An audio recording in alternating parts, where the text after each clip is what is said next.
Hello everyone, स्वागत करता हूं आप सभी को नेशनल एकेडमी के इस चैनल पर। आज हम लोग ठोस अवस्था के जो ऑब्जेक्टिव बोर्ड के क्वेश्चंस है उसके बारे में चर्चा कर रहे हैं।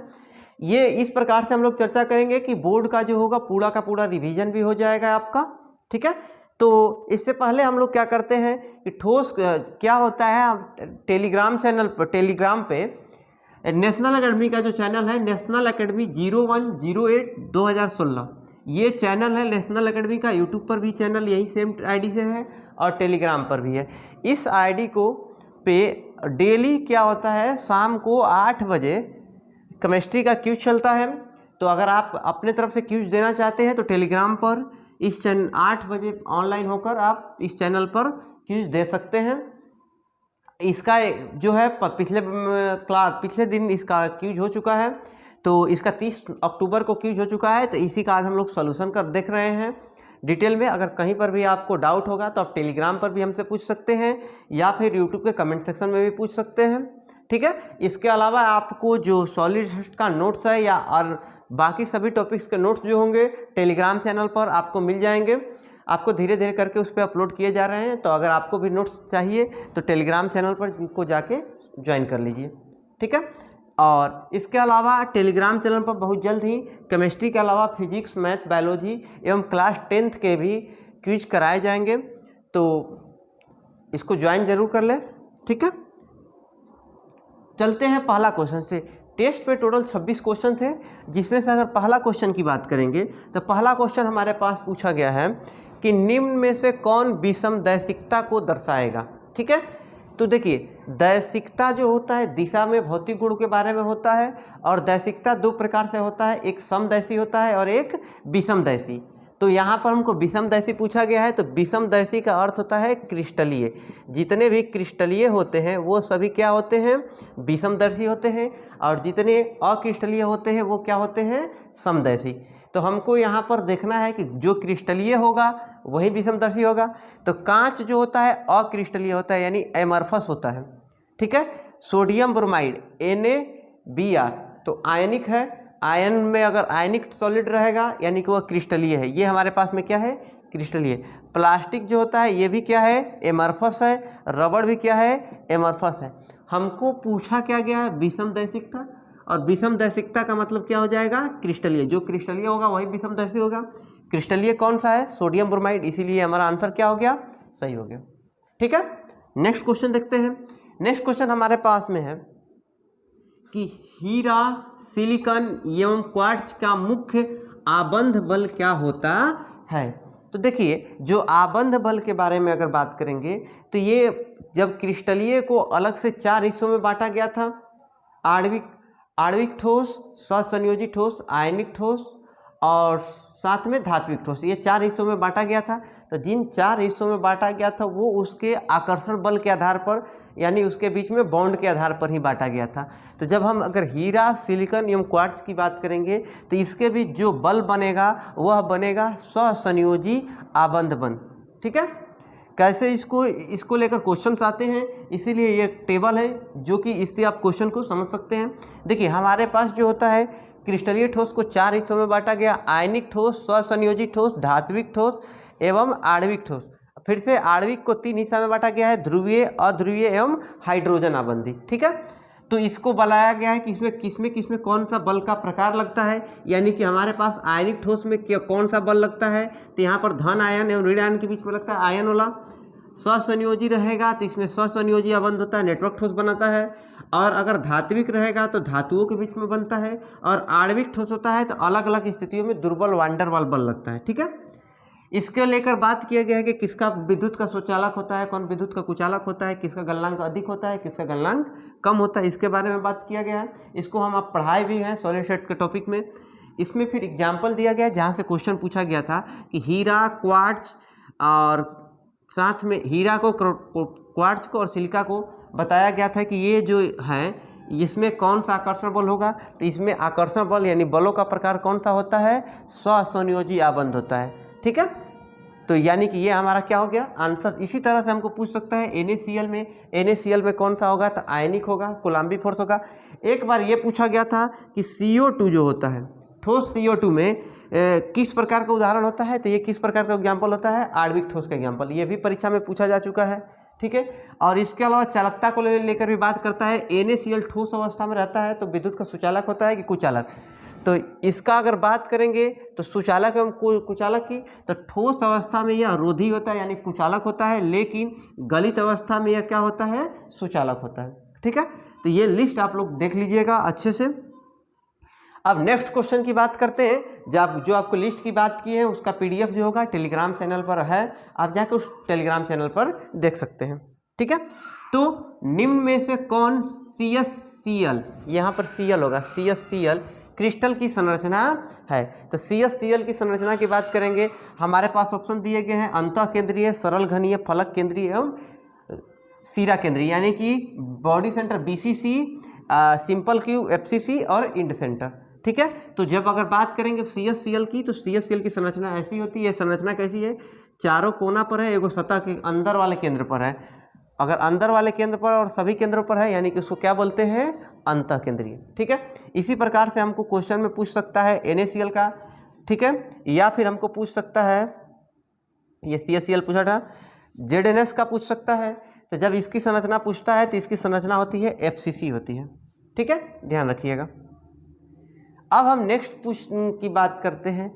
नेक्स्ट हमारे पास सवाल में पूछा गया है, निम्न में से क्रिस्टल का अधिक ब्रेवियस जालक निहित रहता है। तो सबसे अधिक ब्रेवियस जालक निहित रहता है किसमें, एक नताक्ष में सबसे अधिक बनाता है, ठीक है, ठीक है, एक से अधिक इसमें बनाता है। अब अगर बात करेंगे नेक्स्ट क्वेश्चन की, तो नेक्स्ट क्वेश्चन हमारे पास में है, इस तरह के क्वेश्चन जो होते हैं बिहार बोर्ड के में भी ऑब्जेक्टिव में पूछे जाते हैं, या फिर BHU या किसी भी अगर इंट्रांस एग्जाम में बैठे हैं तो उस इंट्रांस एग्जाम में भी इस तरह के क्वेश्चन पूछे जाते हैं, ठीक है। क्वेश्चन क्या दिया गया है कि एक घनीय संरचना है जो दो तत्वों से मिलकर बना है, एक तत्व यक्ष है और एक तत्व क्या है हमारे पास में, वाई है, यानी तत्व ठोस बना है यक्ष और वाई से। तो यक्ष परमाणु घन के कोनों पर है और वाई परमाणु फलक के केंद्र पर है, तो इसका अणु सूत्र क्या होगा। तो यक्ष अगर घन के कोना पर है तो कोने के परमाणुओं की संख्या 1 होती है, तो यक्ष हो गया, और फलक के केंद्र के परमाणुओं की संख्या कितनी होती है, 3, यानी कि यक्ष वाई क्या हो गया, 3। अगर यही पूछता कि यक्ष घन के कोनों पर है और वाई जो है फलक के केंद्र पर ना बोल देता है कि घन के केंद्र पर है, तो घन के परमाणु की संख्या भी 1 होती है, यानी कि हो जाता है यक्ष वाई। लेकिन यहाँ पर हमको फलक केंद्र पूछा गया है, यानी कि आंसर हो जाएगा x/3।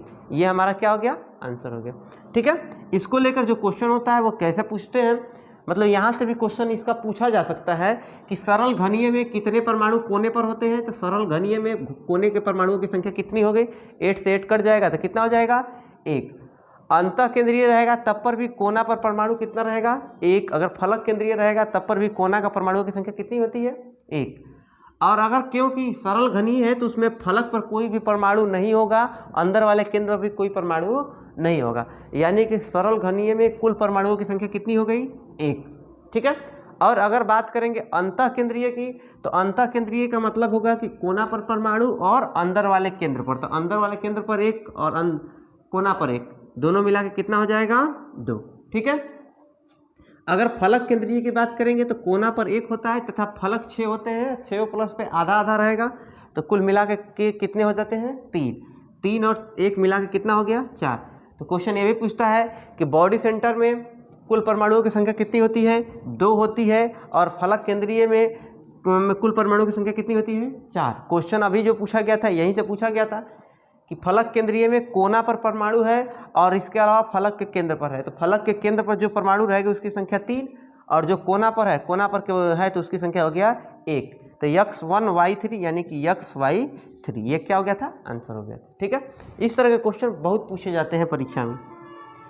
अब नेक्स्ट क्वेश्चन देखते हैं, डोपिंग के द्वारा किस प्रकार के दोष को प्रस्तुत किया जाता है। तो डोपिंग करने से, जब भी किसी अर्धचालक का डोपिंग किया जाता है तो उसकी चालकता बढ़ जाती है, तो जब चालकता बढ़ जाएगी तो यानी कि कौन सा दोष हो जाएगा, इलेक्ट्रॉनिक दोष हो जाएगा, ठीक है।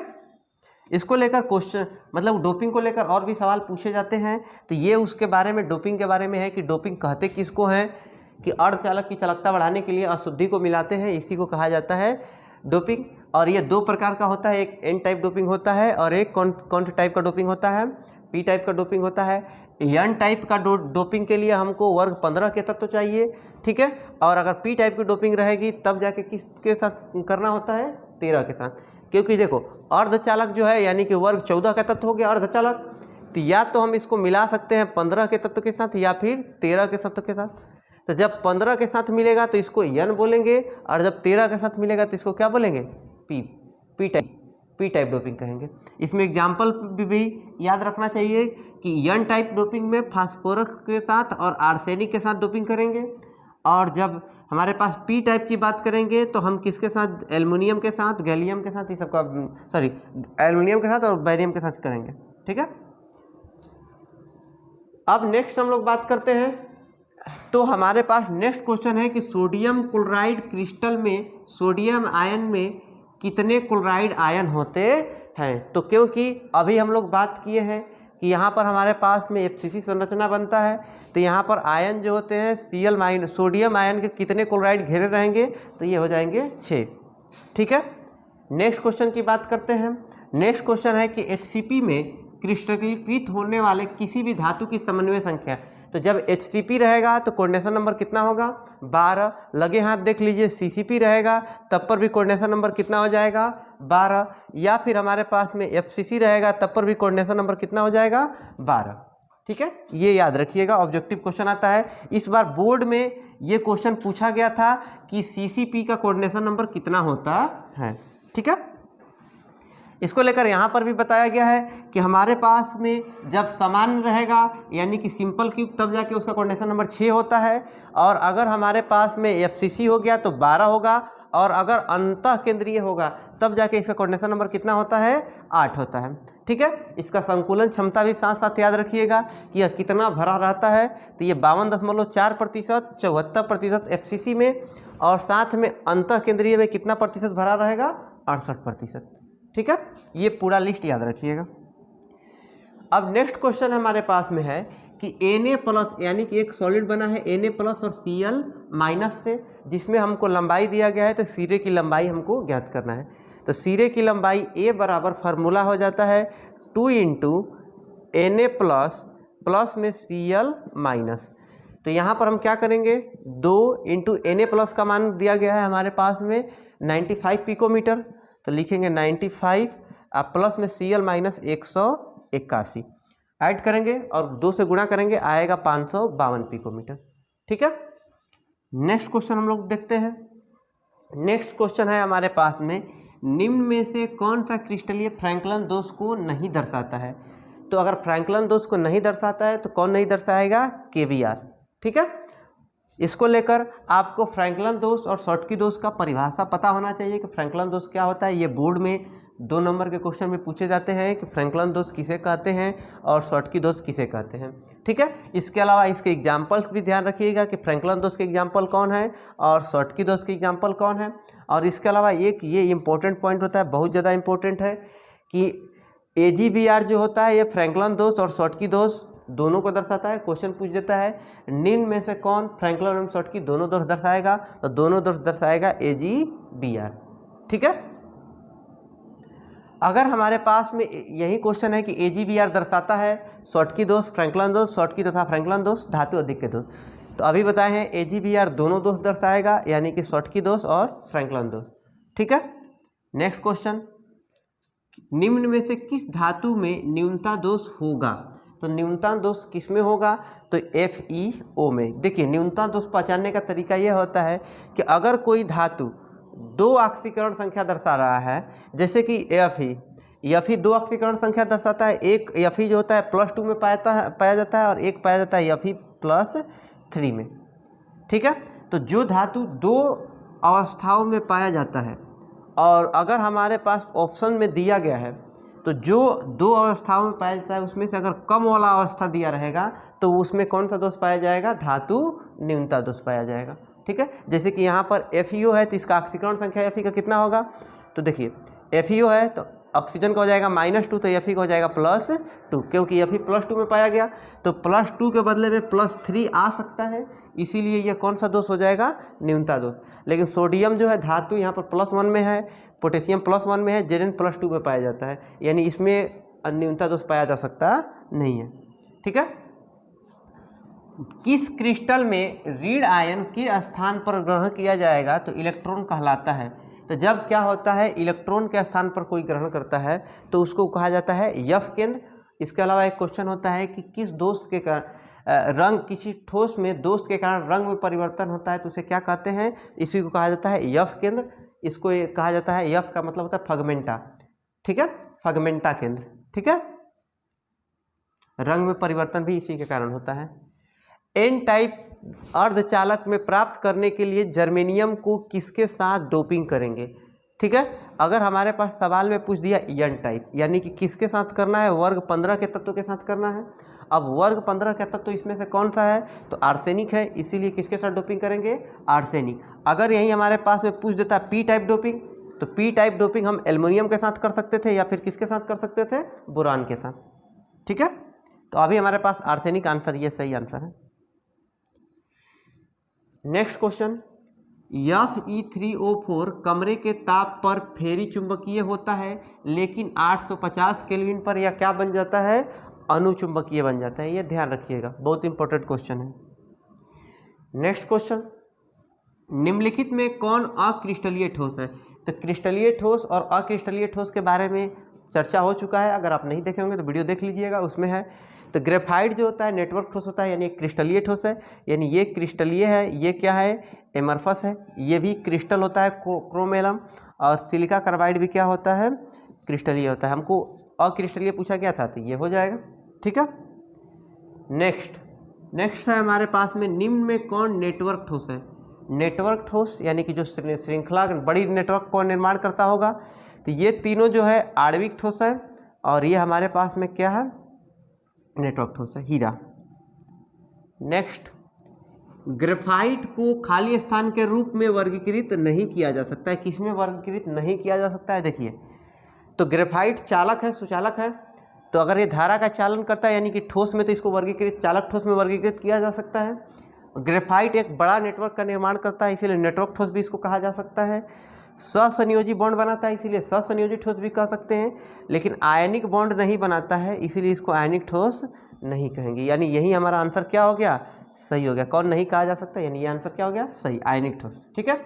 इसको ये भी ध्यान रखिएगा साथ साथ में कि हमारे पास आयनिक ठोस कैसे पहचानेंगे, मेटल और नॉन मेटल जब मिलेगा तब जाके किस प्रकार का ठोस बनेगा, आयनिक ठोस। जैसे NaCl, तो इधर ये सोडियम हो गया हमारे पास में धातु, और Cl क्या हो गया, अधातु।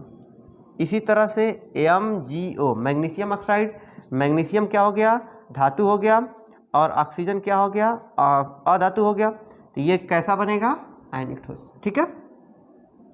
नेक्स्ट, अंतः केंद्रीय घनीय व्यवस्था में रिक्त स्थान का प्रतिशत।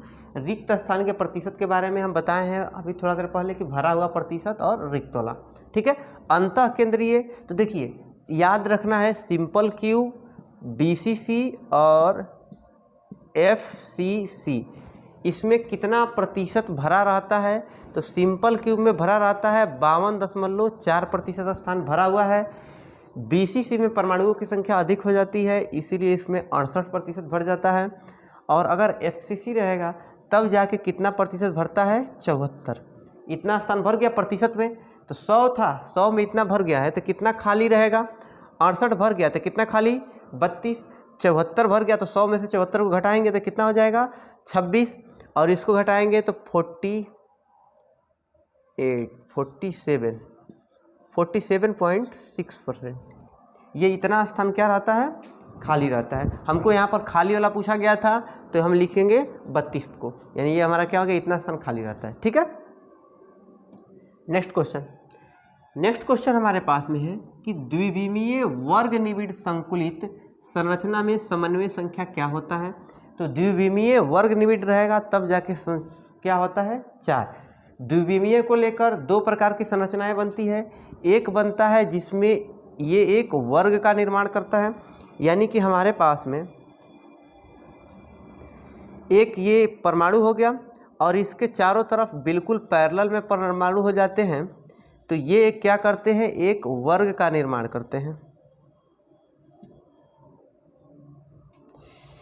ये एक वर्ग का निर्माण करते हैं और इसके स्थान पर क्या हो सकता है कि ये हेक्सागन का अगर निर्माण करेंगे, हेक्सागन का भी ये निर्माण करते हैं कब, जब ये परमाणु 6 के संपर्क में आता है, तब ये किसका निर्माण करते हैं, हेक्सागन का। ठीक है, तो हमारे पास में अगर द्विविमीय संरचना बन रही है तो समन्वय संख्या क्या होता है कि जो मेन एटम है उसको संपर्क में कितने आ रहा है, तो इसके संपर्क में 4 गोला, 1 2 3 और 4, तो यानी स्क्वायर वाला में कितना होता है कोऑर्डिनेशन नंबर 4, और अगर हेक्सागन रहेगा तो यही कोऑर्डिनेशन नंबर कितना हो जाएगा 6। ठीक है, अब आगे देखते हैं, दोनों याद रखिएगा। मूल क्रिस्टल तंत्र की संख्या कितनी होती है, तो जब हमारे पास मूल क्रिस्टल तंत्र की बात करेगा तो मूल क्रिस्टल तंत्र की संख्या कितनी होती है, 7 होती है। और साथ में अगर हमको यही पूछ देता है कि ब्रेवियस तंत्र की संख्या कितनी होती है, तब जाके आंसर हो जाएगा 14। ठीक है, नेक्स्ट, HCP इकाई सेल में मुक्त खाली स्थान। तो अगर हम अभी थोड़ा देर पहले बतलाए थे कि जो कहानी FCC वही कहानी CCP और वही कहानी HCP चलेगा। अगर वही कहानी चल रहा है तो FCC में अगर 74% स्थान भरा है तो कितना खाली रहेगा, 26। क्योंकि FCC की कहानी HCP के लिए, तो इसके लिए भी कितना प्रतिशत स्थान खाली रहेगा, 26। ये आंसर हो गया। ठीक है, कितना भरा रहेगा ये भी हो जाएगा कि भरा कितना है, 74। नेक्स्ट, शॉटकी दोष के कारण ठोस का घनत्व तो क्या होता है, तो आपको अभी हम बताए हैं कि फ्रैंकलिन दोष और शॉटकी दोष को अच्छे से देख लीजिएगा, बोर्ड में क्वेश्चन आता है। तो फ्रैंकलिन दोष में बढ़ जाता है और शॉटकी दोष में क्या हो जाता है, घट जाता है।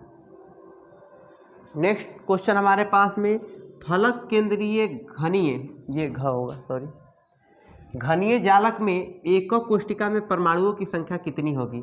तो अभी चर्चा हुआ है कि फलक केंद्रीय यानी FCC, तो FCC में परमाणुओं की संख्या कितनी होती है, 4।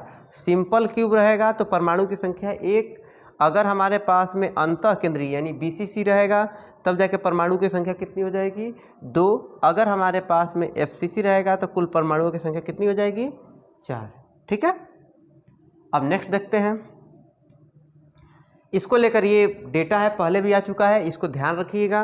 परमाणुओं की संख्या सरल घनीय में 1, फलक केंद्रीय में 4 और अंतः केंद्रीय में 2। इसके अलावा क्वेश्चन जो होता है इसका भुजा और त्रिज्या में संबंध भी पूछता है, FCC का, अंतः केंद्र, तीनों का पूछता है, इसका संकुलन क्षमता पूछता है और समन्वय संख्या। ठीक है, याद रखिएगा। अब है हमारे पास फ्रैंकलिन एवं शॉटकी दोष होते हैं, किसमें दोष पाए जाते हैं, ये परमाणु के दोष होते हैं। ठीक है, नेक्स्ट, ट्रांजिस्टर का निर्माण में प्रयुक्त होने वाला तत्व कौन है, तो ट्रांजिस्टर जो होता है ये एक प्रकार का जब बनाया जाता है तो धारा के प्रवाह को कंट्रोल करके एक निश्चित दिशा में भेजने के लिए होता है, इसीलिए उप धातु का प्रयोग किया जाता है, किसका, सिलिकॉन। जितना प्रोसेसर भी बनाया जाता है उसमें भी इसी का प्रयोग किया जाता है, सिलिकॉन का। ठीक है, तो आज की क्लास में हम लोग ये 26 ऑब्जेक्टिव क्वेश्चन का डिस्कशन कर लिए। अगला क्लास में हम लोग बिलियन चैप्टर का जो टेस्ट हुआ है उसका हम लोग डिस्कस करेंगे। ठीक है, और जो भी टेस्ट है आप दे सकते हैं, टेलीग्राम पर है, आप अवेलेबल है। आप अगर आपको कोई डाउट होगा तो ज़रूर कमेंट सेक्शन में हमसे पूछ सकते हैं। और इस चैप्टर में हम कोशिश किए हैं कि सॉलिड के जितने भी इंपॉर्टेंट क्वेश्चन हैं या उनसे रिलेटेड जो क्वेश्चन होंगे उनके बारे में चर्चा करें, तो दोनों को हम साथ साथ चर्चा किए हैं। मिलते हैं अगले वीडियो में, कहीं पर भी डाउट होगा तो ज़रूर पूछिए।